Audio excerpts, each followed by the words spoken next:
गण गणपतये नमः। वक्रतुंड महाकाय सूर्यकोटि समप्रभ निर्विघ्नं कुरु मे देव सर्वकार्येषु सर्वदा।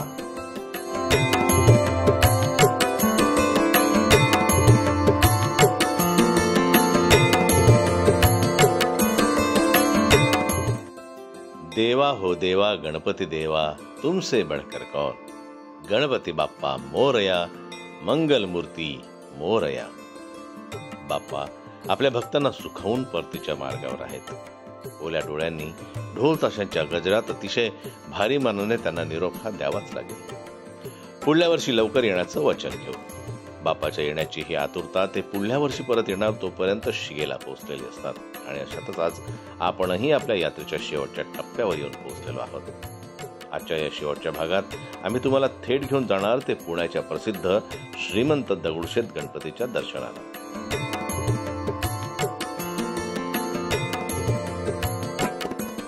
पुण्यातील गणेशोत्सव म्हटल्यावर सर्वप्रथम प्रत्येकाच्या डोळ्यासमोर येतो तो म्हणजे श्रीमंत दगडूशेठ हलवाई गणपती।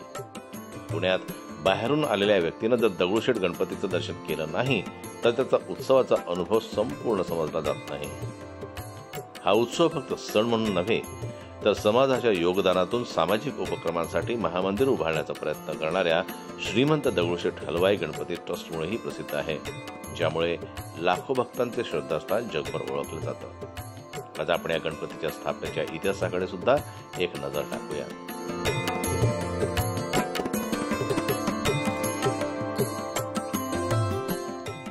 श्रीमंत दगडूशेठ हलवाई गणपतीची स्थापना कशी झाली, कुठल्या उद्देशाने केली हे जाणून घेणं सुद्धा अत्यंत रंजक आहे।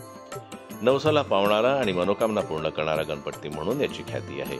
श्रीमंत असले तरीही दानशूर म्हणून हा गणपती ओळखला जातो। समाजातील अनेक संस्था आणि लोकांच्या मदतीसाठी खंबीरपणे उभे राहणारे मंडळ म्हणून दगडूशेठ हलवाई गणपती ट्रस्ट प्रसिद्ध आहे। पूर्वी श्रीमंत दगडूशेठ हलवाई पुण्यातील सुप्रसिद्ध मिठाईचे व्यापारी होते। त्यांचे वास्तव्य बुधवार पेठेतील दत्त मंदिर जवळ होते। त्या काळात पुण्यात आलेल्या प्लेगच्या साथीमुळे त्यांचा मुलगा मृत्युमुखी पडला।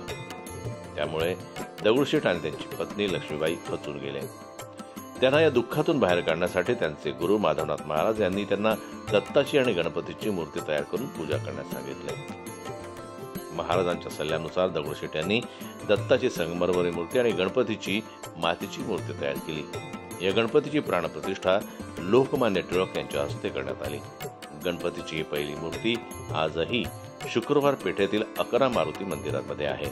1894 मध्ये लोकमान्य टिळकांनी जिथे सार्वजनिक गणेशोत्सवाची सुरुवात केली तर तिथेच 1896 साली श्रीमंत दगडूशेठ हलवाई यांची गणपतीची दुसरी मूर्ती तयार झाली आणि हा उत्सव सुरू झाला।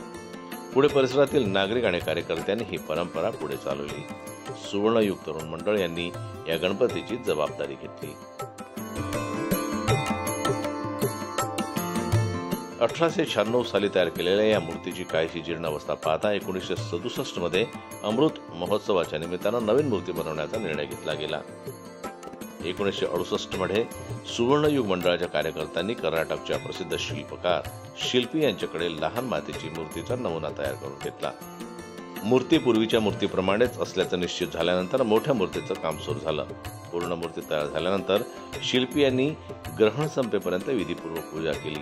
गणेश यंत्राची विधीपूर्वक आराधना करून सिद्ध श्रीयंत्र मंगल मूर्तीच्या पोटात ठेवलं। त्या काळी नवीन मूर्ती तयार करण्याचा खर्च त्या मानाने तसा जास्तीच होता। 1125 रुपयात तेव्हा ही मूर्ती तयार झाली। आज जे दिव्य रूप आपण श्रीमंत दगडूशेठ हलवाई गणपतीचे बघतो त्याचा हा इतिहास नक्कीच तुमच्याही ऐकण्यात पहिल्यांदाच आला असेल।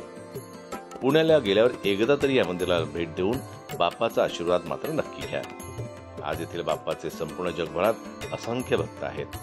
आपल्या श्रद्धास्थानाचा अमूल्य ठसा उमटवत बाप्पा आजही आपल्या भक्तांच्या पाठीशी आहेत। या प्रवासासोबतच गणेशोत्सव काळात खास प्रेक्षकांसाठी आलेली ही मालिका आम्ही इथेच थांबवणार आहोत। अष्टविनायक दर्शनानं तुमच्या आयुष्यातील संपूर्ण संकट दूर हो हीच बाप्पाच्या चरणी प्रार्थना। गणपती बाप्पा मोरया, पुढच्या वर्षी लवकर या। पुन्हा भेटू परत नव्या मालिकेसह। तोपर्यंत गणपती बाप्पा मोरया।